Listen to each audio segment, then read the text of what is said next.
10x your service design offering with Smaply. Take 20% off any order with This Is HCD 20 off. Let's superpower you and your design team's potential. Sign up at smaply.app. Enjoy the episode from your friends at Smaply, helping support This Is HCD podcast.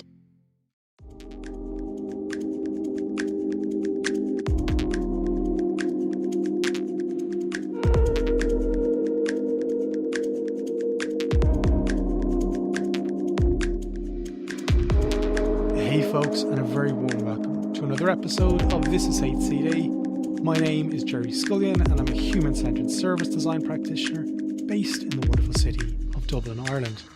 I'm the founder of This Is HCD and I'm delighted to welcome Jeff Gothelf onto the show today.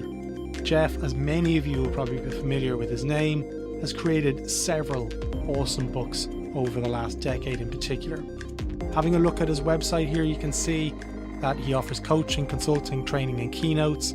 Just looking at the books that Jeff has created over the last maybe 10 years, Lean UX is the one that really was the breakout, that many of us really helped transform the user experience practice and really help sort of get it going within organizations all over the world. Now, over the last maybe 6 or 7 years, Jeff has been working primarily in helping organizations implement OKRs, and that's what we're going to be speaking about in this episode. He has been really focused on helping set the conditions for organizations to create better products and services. So no better man than just having a conversation about what OKR means, what are the stumbling blocks. A lot of the conditions that I would ask myself when I go into organizations and I work with them or for them, I often ask these questions about how are these conditions set? And Jeff is extremely knowledgeable and extremely open as well. He's been a phenomenal guest on the show.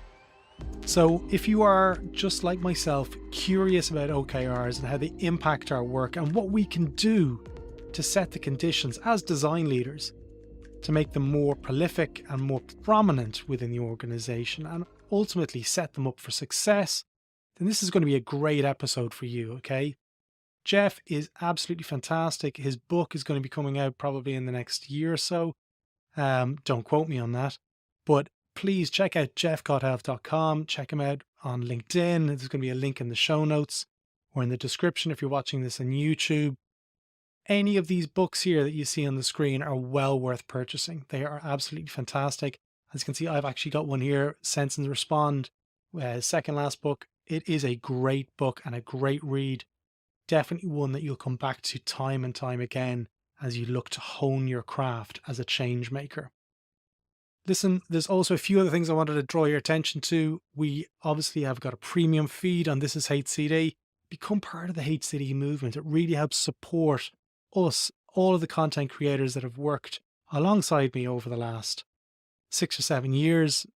It would be so fantastic if we got your support. It's $3.99 a month. You get access to the full back catalogue of all the episodes on This Is HCD. The feed that you have in your player at the moment is restricted. You only have access to the last 6-month episodes.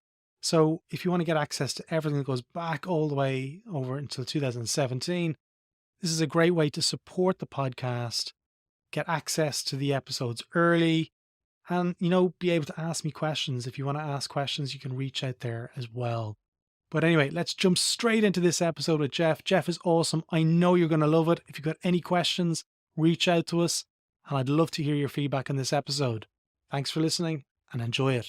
Jeff, we can kick it off because I know you're a busy man and you're flying all around the world doing important stuff, meeting Cillian Murphy and having beers with your friends for 50th birthdays. It's coming up. Start off. Maybe for people who don't know who you are, maybe tell us a little bit about yourself, where you're from and what you do, Jeff.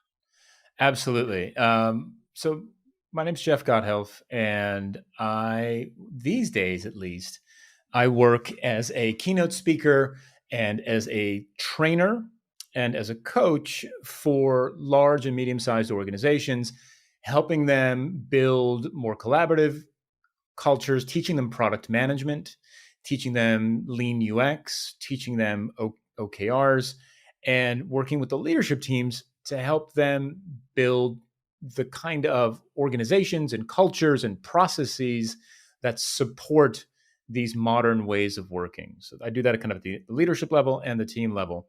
My background is design. I used to be an information architect. I started as a web designer in the late 90s, just kind of doing markup and graphic design. Moved into information architecture, UX design, interaction design, eventually started leading teams. And then what was interesting was when I started leading teams about 10 years into my career, I was forced to reconcile design and agile. Yeah. And that was a really interesting question in 2008, because in 2008, there wasn't a whole lot of positive anything about design and agile. And so, but I had to solve it because I had a team and I had an organization that was moving into kind of more agile ways of working, and I had to figure it out. And so we were lucky enough to be able to run experiments. I wrote about those experiments, and where we netted out was a process that we called Lean UX. Yeah. And that's turned into my first book with Josh Seiden. And then that book really changed my life because it did well. It continues to do well. And people really want to know how to practically apply what I thought were practical ideas in the book. And so I spent a lot of my time teaching the ideas from that book to various teams and organizations. And so that's kind of my background. I've written a few books since then. And these days I work as a solopreneur, very popular very word popular these term days. now. Yep. I did start a product studio for a few years, again, with Josh Seiden and Giff Constable. And after 4 years, we ended up selling it. And then I've been on my own for the last 8 years or so. Yeah, very good. It's a great background. Like with the lean UX stuff, around that time, user experience and UX was still kind of finding its feet. Mm-hmm. It was kind of finding itself in places that we didn't think it was going to find ourselves in. You know, tech businesses, software businesses, it was an obvious home for it. Yeah. How did you find the hidden value to sell and explain user experience to the businesses that didn't get it then? And what can we learn from that about carrying it forward for OKRs? Because we're at that point now. Yeah. You know, it's interesting.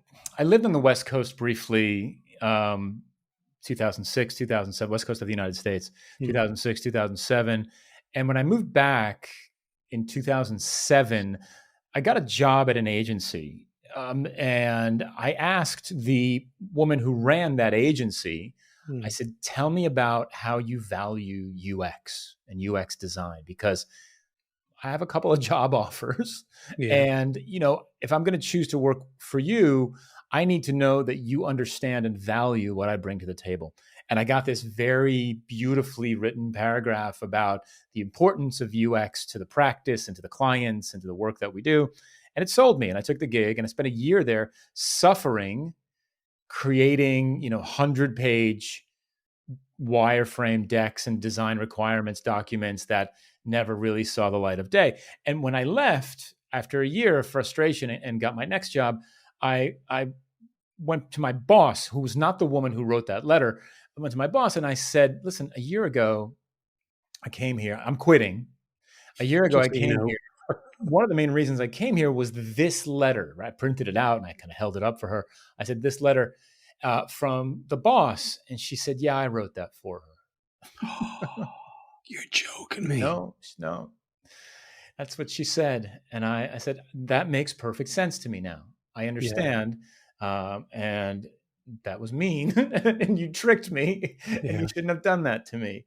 And so I learned a lot, I think, during that time, both sort of how to discover whether or not an organization values design, but then also how to sell it to clients and other organizations. And I think what I really liked was that in subsequent work, the conversations that I led that were designed to increase awareness and appreciation for the design work that we were doing always focused on the business problems that we were solving and the impact that good design work was going to have on the business.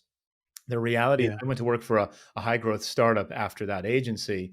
And the reality is that as much as he also pretended to care about it, the founder slash CEO, he loved spreadsheets, Mm. and my work didn't show up in spreadsheets, not on a daily basis anyway. Yeah. And so when we sat down to have meaningful conversations about the design work that we were doing, it was always positioned, anchored in, and using the language of business, right? And I think to me Yeah. that was a clear win over the years that I've translated over and over and over again, is to really translate is what it is. You're Mm. translating the work that you're doing into a Sure. language that your audience cares about. Yeah. And that makes a tremendous difference. Yeah. Around that time, there was a lot of people writing popular blogs about user experience. Certain podcasts were starting up. Um, but what was really happening at that time, I believe, was like the foundational understanding of the value of what this could bring to businesses, new opportunities, alignment of the customer or the person using the product or services needs, and how we can actually go about meeting those needs and expectations. So with OKRs, and we're having a little bit of a private joke here because in Ireland we say or for the letter or. Yours. So I'm going to be over enunciating R for the rest of this because I don't want to give Jeff any kind of mileage. But in OKRs, what do you see as being the main blockers? And what are the kind of bits holding it back in terms of it getting to that level of foundational understanding within organizations? So John Doerr wrote a book. John Doerr, the venture capitalist, Yeah. Who's now trying to fight climate change. Thank you, John Doerr. Good morning, John. He wrote a book called Measure What Matters. Mm. And every CEO and leader in the world seems to have a copy of that book. Well, I don't know if they've read it or not, but they understand that it's a book about OKRs. That is a service that John Doerr did us. He introduced the concept to the people who have influence over the organizations where we work.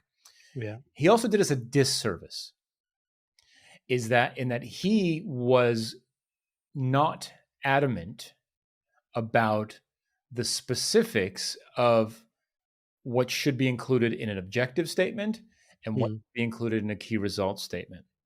And so the takeaway for most of these organizations is we're going to rebrand our goals as OKRs, and everything will continue as it was before.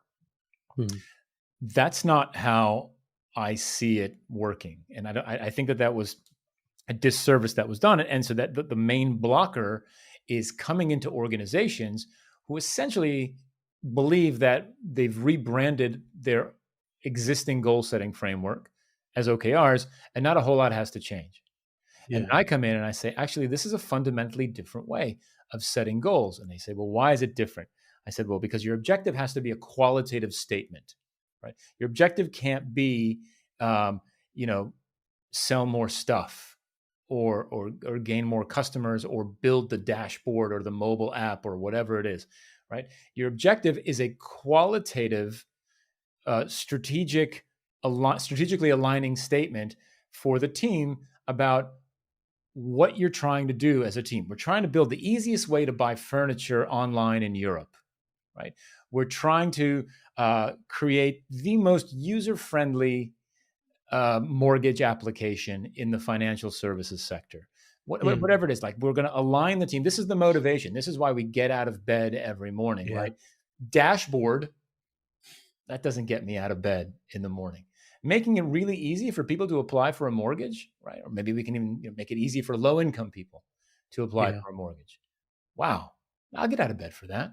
Yeah. Right? So that's number one, right? So that's one blocker, is getting folks to think qualitatively about why they're doing something. Most folks are like, well, my boss said dashboard, so I'm building it. And then the key results is where this gets interesting, different, and very tricky.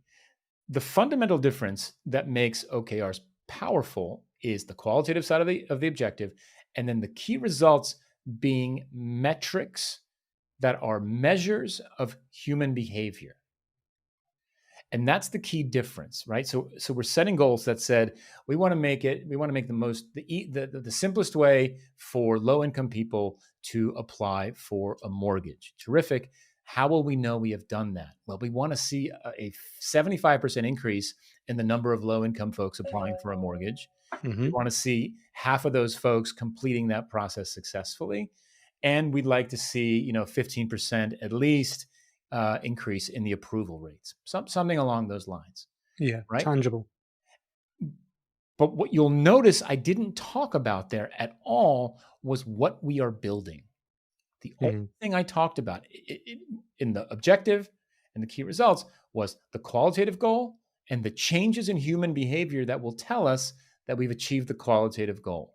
And it's a simple idea, right? I just explained it to you. Like, that's it. That's OKR. Done. It's really the collective collaboration of pieces within the ecosystem to get that outcome. So it's agnostic to digital or agnostic to exactly. That's the key piece. Yeah, it has nothing to do with digital product development, in fact, right? And that's a beautiful thing. It's a 40-year-old idea. Yeah. And I mean, Andy Grove at Intel came up with it, but it's not unique to tech. But fundamentally, but it's a goal-setting framework for teams. Yeah. So usually the goal that's set for teams is build the dashboard, build the mobile app, launch the campaign,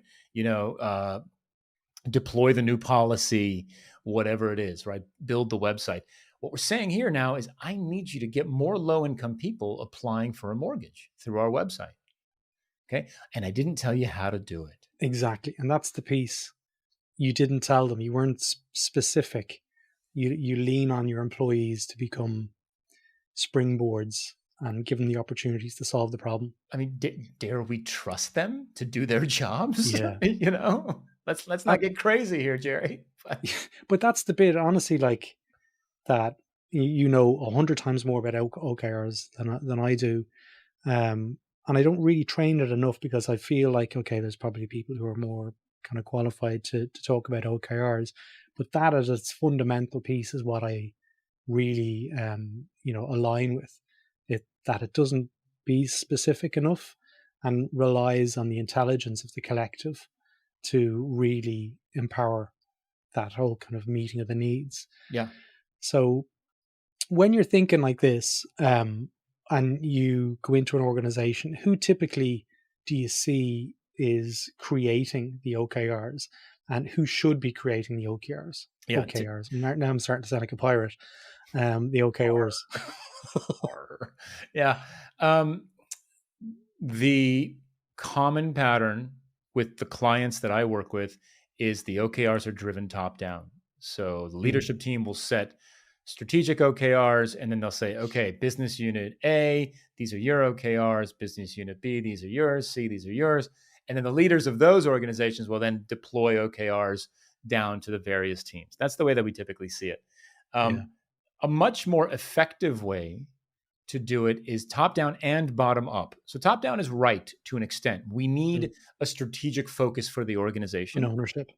And then we need measures of that strategic direction. And those essentially become an organizational level OKR. But then the leaders of that organization need to ask the people who are doing the work, okay, how can what you're working on, right, support the overall vision of the organization? And what would be the goals that you would work towards that you believe are leading indicators of success for the organizational OKRs? And what that does, it does a couple of things. Number one is it allows each team to set its own goals. And a team that signs itself up for goals that it came up with on its own is far more motivated to hit those goals than if they were given to them. Yeah. That's number one. Yeah. Number two is those teams can provide those goals within, and they should, within the sphere of influence that they have. And so what I mean by that is all too often an anti-pattern that we see is the goal's revenue. All of you are on the hook for revenue. And it's like, okay, but I'm on the authentication team, right? Like my job is to get people into the product successfully. Like I understand that 3, 4, 5, 6 steps downstream that impacts revenue, but I work on authentication. If we give the teams autonomy over setting their own goals, they can say, okay, great. Look, our job, right, is to build the smoothest authentication process in the, B2C financial services world, whatever it is, right? Yeah. And how do we know? There's a 90% decrease in the number of people calling customer service about authentication. There is a 50% increase in the number of folks authenticating successfully in a first try, and whatever, some other third measure. Maybe two are enough in that particular case. What we've done here is we've given the team the autonomy to set their own goals in a world that they can control, right? But that they can also tell a compelling story about how it connects to the organizational goals. If people authenticate successfully, then they get to the product page much more quickly. They add to cart, and then they shop and they buy, we make money. But I don't control any of that stuff. Yeah, it's outside of it. Right? And so so then we meet in the middle, right? Top down, bottom up. And the leaders have to approve it. So yeah, that makes sense. That's compelling. I think that's a leading indicator. Let's do that. But that's a far better way of doing it than just being told what your goals are. Yeah. In greenfields, blue sky, whatever you want to say, approaches for organizations just implementing OKRs for the first time, I get it. Okay. The bit that I sometimes struggle with, and maybe you can help me with this one, is when the OKRs shift.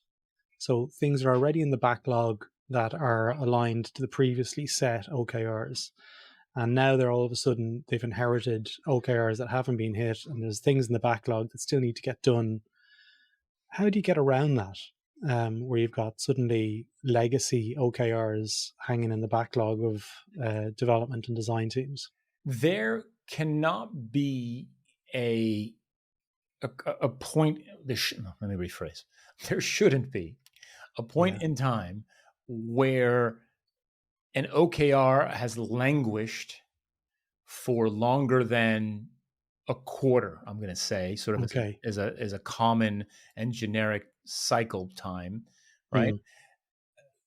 There shouldn't be a situation where an OKR has languished for more than a quarter without somebody saying, does this still make sense? Are we still working towards this? How do we reconcile this with new information that we have now collected? Yeah. Right. So if that's still happening, then it's more of a scrum master, isn't it? It's more of a scrum master, product manager, design leader, whoever, right? But whoever recognizes that this thing exists, it's just kind of hanging out there, and we've got all these other goals that are now coming up. We've got to decide, because we can't do it all. Yeah. Maybe there's a relationship between those two things that makes sense, and we should figure that out. And maybe there isn't. And maybe we say goodbye to the old metric or to one of the new ones, whatever. But we've got to have that conversation and reconcile it. Yeah. You seem like a really smart guy, Jeff. Okay, right. You're either one of two things. You're either correct or you're not, but you're doing something really right here. I want to ask you a question. We're going to light some 3 fictional Chinese lanterns of problems of OKRs that you can see. We're going to let them go here. Okay. If you think of things like this, what are the most common problems from an organizational perspective around implementation of OKRs into an organization? What's the first lantern that we're going to light for Jeff to let go of and release it and feel the energy release from your body when we do it? The toughest part is managing to outcomes. It's managing to human behavior, because all of us, look, even me, right? I mean, I've been working and teaching this stuff for 15 years. We love to think in features. We love to think in output, right? I'm going to build this amazing website. I'm going to write this article, right? I'm going to write a book. I'm going to commit 2 years of my life to writing a book, right? And we love to think that way, and then measure success in the deployment of the thing. We shipped the vacation policy. I wrote the book. We built the website, whatever it is.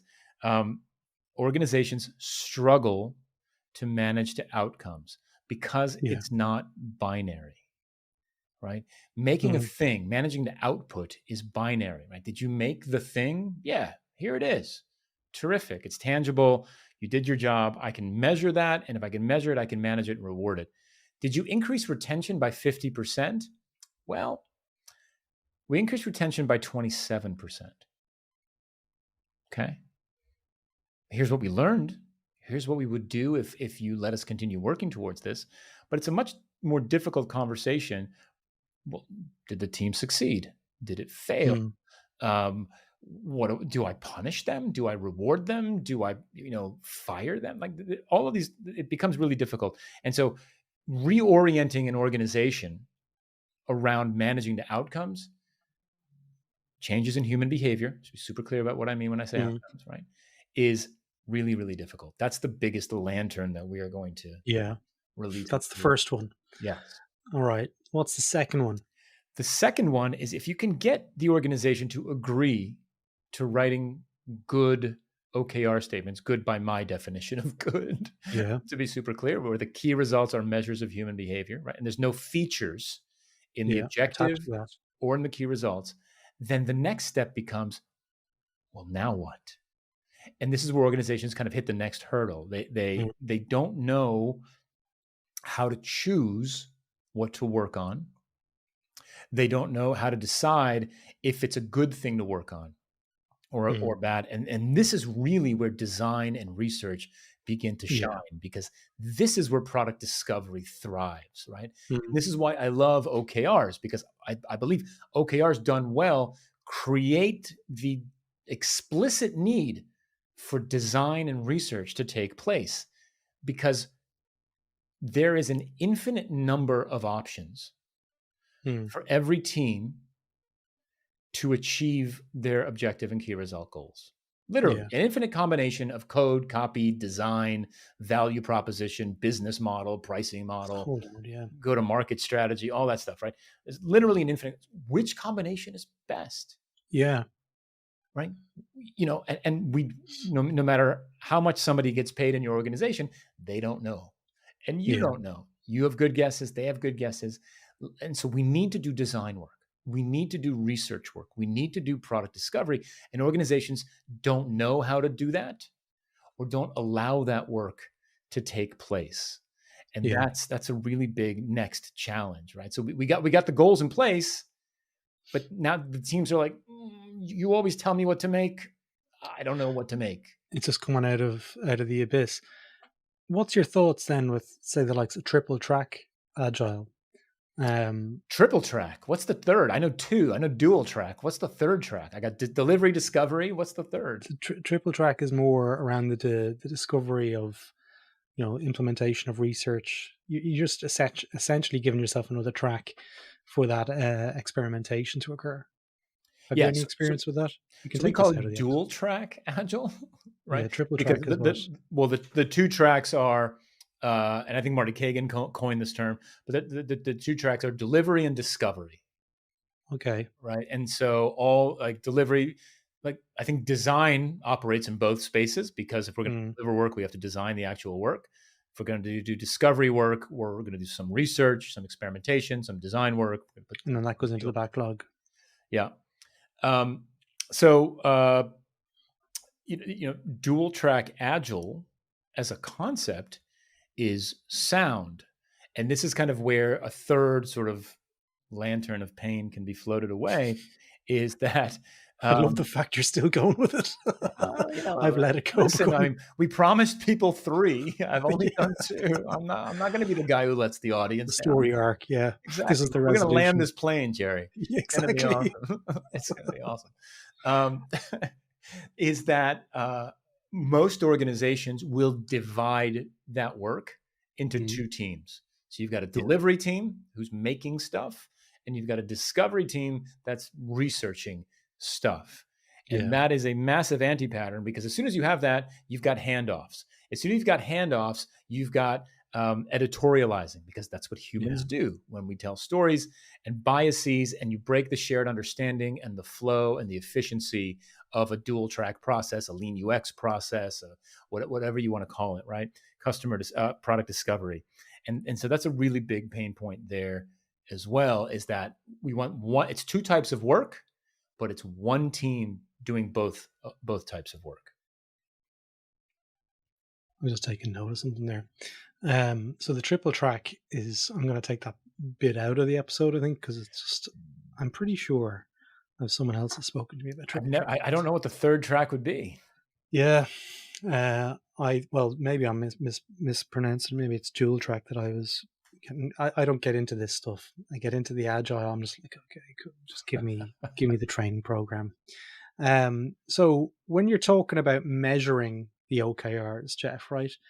The bit that I've noticed when I'm training businesses, it comes to the crunch time where there's like they're going to evaluate, is there a metric? Are we hitting this metric? Yeah.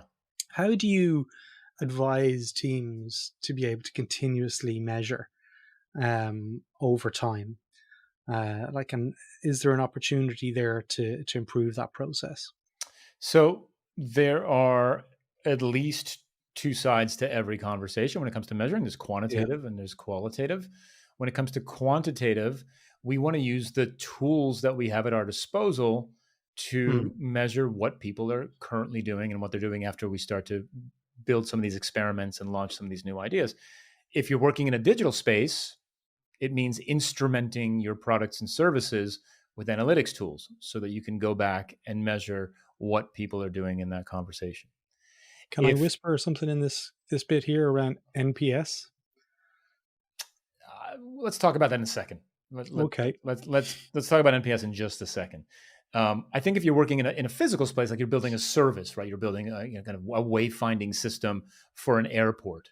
Right? I think that's going to require you probably going to the airport and observing and literally counting people and seeing how many people get lost and ask for directions or miss a gate or whatever it is, those types of things, right?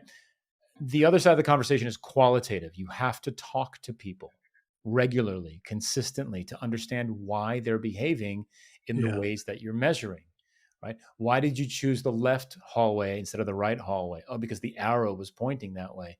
Okay, great. I understand now. Why did you click the red button over the blue button, right? Well, I didn't even see the blue button because it's on a blue background. Whatever it is, right? So you want to ask people, I didn't understand what the text on the button meant. And so you want to get the quantitative and the qualitative to understand what's happening. But both of these are two sides of the same story. You need both to decide how to move forward, and you need that information continuously. This is something that every cycle, whether it's a sprint or whether it's whatever the cycle time is that you're using, this happens every time. So it's not a case of leaving it for 12 weeks later when the next quarter comes up and saying A result, B result. Ideally, no. I love that because it encourages organizations to do the research. Yeah, to learn continuously. I mean, look, there will be contexts where you can't get the data back immediately. Right? It's going to take a week or 2 or 3 to really get anything meaningful back. You're not waiting for statistical significance, but you're looking for something meaningful. And that's okay, right? But generally, continuously, we want to be learning. So I mentioned I was going to say the dreaded 3 letters, but I don't know whether to weave this into this episode, folks, but I'll go there. It's a potential bomb. But NPS. So when it comes to this, when you're measuring it, still the most common 3 letters that I hear at this stage is the NPS score goes up. What's your take on this, Jeff? I wrote a blog post a couple of years back called "NPS is a waste of time." Oh, I think I remember. This is you say KFC. Is this the KFC? No. Might have been Jared Spool. That might have been Jared Spool, yeah. But it was around the time that Jared was also railing against NPS. I mean, look, even the guy who made NPS, who invented it, is now like, well, it's not that great. Here's the problem. Look, here's the net promoter score, right? Asks people to rate how likely they are to recommend something to recommend an experience to a friend on a scale of 1 to 10. Yeah. Right. And so let's talk about a couple of the problems with that. I'll talk about some of the more minor ones and then the biggest one, right? The minor one is how likely are you to recommend Jerry's podcast to a friend? Very, very, very, very much so. Right. 6. Screw you, Jeff. No, but like, why is 6 bad? Like, does that mean that like if 10 people ask me 6 times out of 10? No, but like if 10 people ask me, going out, this episode's going straight in the can. Right. 12. out of 10. Better. There you go. But my point is, it's all meaningless. Like a Yeah. 6 or a 7. Like, what does that even mean, right? Like, the other challenge with NPS, and this is by far the biggest problem with NPS, is that it asks people to predict future behavior. Yeah. Right? Exactly. How likely are you to recommend this to a friend? 12 out of 10. Right? Have you ever recommended it to a friend? Nope. No. Right? This is why Netflix doesn't ask, how likely are you to recommend Netflix to a friend? They ask, when you sign up, they say, did someone recommend Netflix to you? Right. And so that's a thing that actually happened. In the future, we never make mistakes. We always do the right thing. We always do the best thing. And we never disappoint the person who's asking us the question about what we're going to do in the future. Right. My business partner, Josh, when he talks about this, he always uses the example, particularly when we're teaching and if we're on the road, he'll use it as an example of breakfast. Jeff, what are you going to have for breakfast tomorrow? Oh, well, I like to have a healthy breakfast. I like to have like half a grapefruit, black coffee, and maybe like a piece of toast. Like that's it. Great. Jeff, what did you have for breakfast this morning? Right. Well, I was at the hotel and they had the most amazing buffet, and I had bacon and eggs and potatoes and a pudding and hot chocolate and waffles and all that stuff. Right. We always want to talk to people about what they have done recently rather than because again, I don't necessarily want to admit to you that I'm going to eat that in the future. So I'm going to tell you something that makes me feel good about myself. I'm going to eat a healthy breakfast tomorrow. Yeah. Right. That's the flaw with NPS. And so I want to say one more thing about NPS, because there's no getting rid of it. Right. It's on every executive dashboard. Right. And so when that comes up, if you're working towards OKRs and some boss somewhere says, what about NPS? You can say, okay, boss, let's keep NPS as a kind of a corporate barometer, and then ask them this question. Okay. What behavior do satisfied people do in our product or service? What behavior do dissatisfied people exhibit in our product or service? And then let's work on optimizing those things. Yeah. There's a couple of episodes in the back catalog just on NPS, folks, where we, I think I might have used the bullshit word a couple of times, but they're still up there if you're on premium. But I have a couple of more questions, Jeff, because I know we're going to try and wrap it up on time. In terms of scaling OKRs in organizations, I know the new book that you're working on with Jeff. Give us the title again. It's called Who Does What by How Much? Okay. So what I really liked about the prelude when we were chatting about this is it's for everyone. Okay. So it's everybody is involved in the delivery of a service or product within that ecosystem.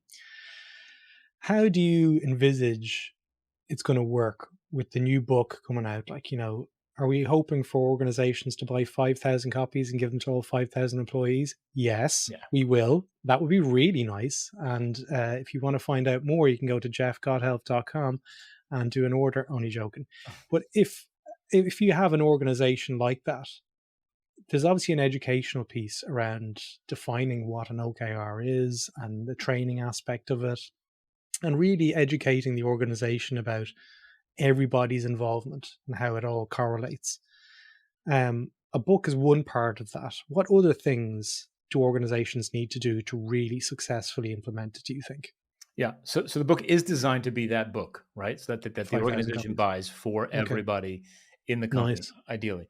Look, on top of that, you're going to need coaching, right? Some level of training and coaching. Somebody to come in and say, I know you've read the book. Let's talk about it in your context, corporate lawyer, right? Let's talk about it in your context. I did this exercise a few months ago with a shoe company, right? And while they certainly have digital people and they've got marketing people, they've got shoe designers. And as clearly as I can teach and explain this in the generic sense, the shoe designer came to me and said, how does this make sense in my world? Yeah. Right. And so you've got to walk people through, you got to do some coaching, some training that's contextual to the specific folks where this is particularly foreign or new. And that really helps to bring this home. I think, look, in larger organizations, and what I've seen across larger organizations is that they build transformation teams to support this. And those transformation teams serve as the in-house coaches, the in-house advocates, as well as the folks who bring in external support to help kind of disseminate the ideas broadly. But you need a consistent language conversation, and then you need people that the staff can go to and ask questions comfortably. Okay. And is that a service that Jeff and Josh offer? Coincidentally, yes, that is a service that we offer. Thank you for asking. To finish the paragraph. Yeah. But in terms of that shoe designer, give me an example of how you distilled down their impact. Yes. So the shoe designer makes shoe designs, but those. And so the question then becomes, and this is the question that we ask anybody: who consumes the shoe design? Right. So the shoe design is consumed by the go-to-market people, the merchandisers, the people who have to procure materials for the making of the shoe. Let's just talk about those three people. There are probably some others, but at least those three folks. The way that the shoe designer has traditionally delivered those designs may not be the most effective way to make those people successful. So those three people are his customers. Right? He has to think of them as his customers, and he needs to make them successful. So what is it that the merchandiser needs from the shoe design deliverable to make their life easier? What about the procurement person who's buying, leather and rubber and laces, right? That to me is a concept that most folks don't think about. They don't think about their work that way. And that's the fundamentally different conversation. I love the fact because organizations inherently by default are complex. So there's so many, they're a complex ecosystem. And what we're seeing here, folks, is OKRs is helping disseminate that and make it into a complicated scenario that can be broken down into executionable parts. Yeah. And that's why if you look at frameworks like Kinevin and stuff, that this is really, it's a powerful framework, I guess, to get to that point. On one last question is where do you see the future? Because like looking back at Lean UX 2008, 2009, UX got adopted. It's kind of going through a rebrand for the last couple of years. It's product design, it's whatever. But when you look at OKRs, it would be great if organizations got to that point where it was widely adopted and we were talking about OKRs as part of, the design toolkit maybe. Sure. What do you see the future of OKRs and how does it weave within the world for change makers? I think it's inevitable that this becomes just the way that we work. And here's why. We build companies and organizations on top of technology. It's how we keep the business running. It's how we scale the business. It's how we optimize it. It's how we react to changes in the world. The technology that supports our businesses and our organizations isn't static. It's dynamic. It's continuous. And the better we get at deploying this technology, the faster it becomes, the easier it becomes. And so the old measures of success of making a thing and shipping it, they don't make sense anymore when you can ship something every day, right? Or even every hour, or if you can make a change on a weekly basis, that measure of success doesn't mean anything anymore. On top of that, our customers, our users, the people who we serve, their expectations are changing daily, weekly, monthly, based on all of the new products that they're consuming. And if we're not able to react to those changes in consumer behavior and consumption patterns, then we fall behind and we fail. And so I suspect that at some point, look, we're fighting 100 years of manufacturing history and MBAs and business school right now. So there's an immense sort of historical inertia that is making this difficult, but that's going to fall behind as kind of technology continues to kind of rule the world here. And so I can easily see a point in time in the next, I'm going to say decade. Let's be Yeah. optimistic, conservative, Yeah. yet optimistic, where this is just the way that we set goals and we stop mentioning these things by name, I hope. So 2008, 2009, Jeff was probably just about aware of OKRs at that point. Is that fair to say? Managing the outcomes. I don't think we were calling them OKRs just yet. Yeah. But yeah. So your book is one that's coming out now with Jeff and Josh, which Mhm. sounds like a TV show, doesn't it? But what other people are you following who are pushing the craft of OKR? I mean, Christina Whitke has Yeah. been at the forefront of this for years. Yeah. You know, That's right. she's been our inspiration, and she's a smart voice on this topic. Her book Radical Focus, I think in second edition now, really foundational, I think, for a lot of Yeah. folks about this concept. That goes a long way. You know, I think people out there like Jeff Patton, who are teaching Mm. what he calls passionate product ownership Yeah. to more agile minded folks, are a great force for good. And then I would add that folks like Teresa Torres, who, you know, build communities and teach them how to do product discovery, Mm. enable us to use OKRs more effectively, because the more people that know how to do product discovery, the more likely we are to get these goals to stick. Yeah. One last point. I remember a number of years ago, you were talking about Ikigai and your purpose and stuff. Mhm. And we recently had Hector Garcia on the podcast, Mhm. who authored The Journey to Ikigai. Yeah. Where do you see your own self and your own purpose going in the next 5 to 10 years? That's a good question. Thank you. I would like, my goal, I think, in all of this is Hmm. twofold. I think if I can help folks make their customers more successful, that's a win for me. While at the same time helping those same folks do better work, be happier at work as part of that, that's the dual purpose here for me, right? So if we're looking sort of that, what motivates me the most, it's both of those things, right? Let's help make your folks successful.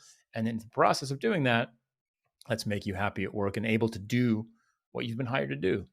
Yeah. And what about you, like in terms of Jeff behind all of this stuff? What's the sense of purpose that you get from writing these books? Well, turns out, and if you had asked me this 15 years ago, I would be shocked at my answer 15 years later. I really like teaching.